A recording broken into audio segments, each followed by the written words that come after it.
ठाकुर सज्जन सिंह जी रोज आते, अम्मा को दवाई देते, उसे देखते, मुझे समझाते और चले जाते। गांव में और किसके पास वक्त था जो दौड़ धूप करता। 15 दिन के बाद माँ भी स्वर्ग से धार गई।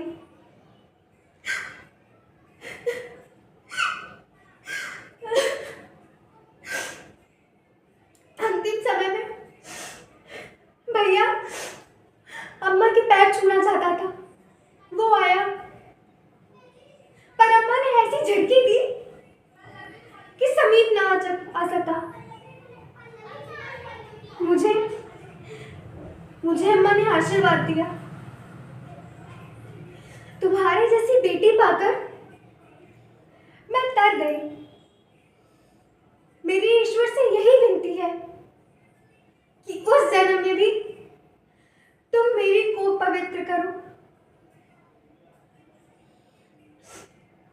अब मेरे जीवन का खाली एक मकसद था, सज्जन सिंह जी के रुपए चुकाना।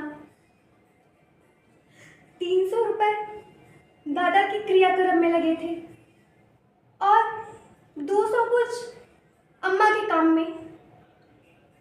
500 रुपए का ऋण था और मेरी अकेली जान।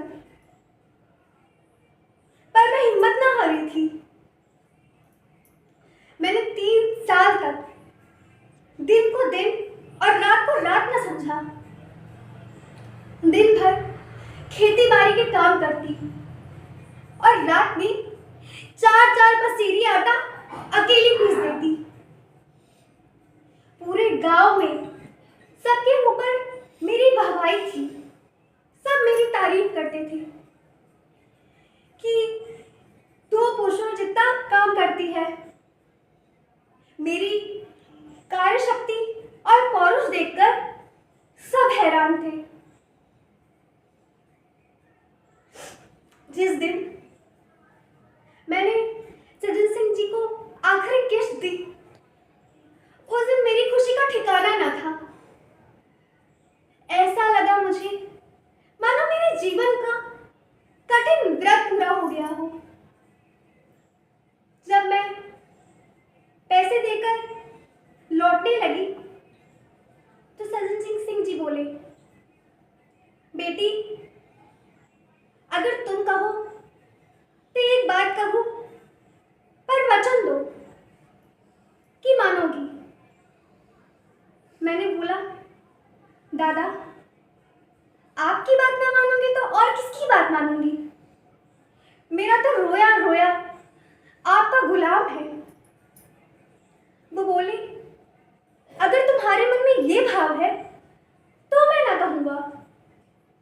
मैं आज तक इसलिए कुछ ना बोला कि तुम मुझे खुद का देनदार समझती थी, पर आज सारे रुपए चुके हैं। अब तुम्हारे ऊपर मेरा कोई एहसान नहीं है, रत्ती भर भी नहीं। कहो बोलूं? मैंने कहा, जो आपकी आज्ञा हो। वे बोले, अगर तुमने मानने से इनकार कर दिया तो मैं तुम्हें कभी अपना शक्ल नहीं दिखाऊंगा। मैंने कहा, क्या आज्ञा है? वे बोले, मैं चाहता हूं तुम मेरे घर की बहू बनकर मेरे घर को पवित्र करो। मेरा बेटा तुम्हारे नाम का पुजारी है। मैं जात पात का कायल हूं, परंतु तुमने मेरे सभी बंधन तोड़ दिए हैं।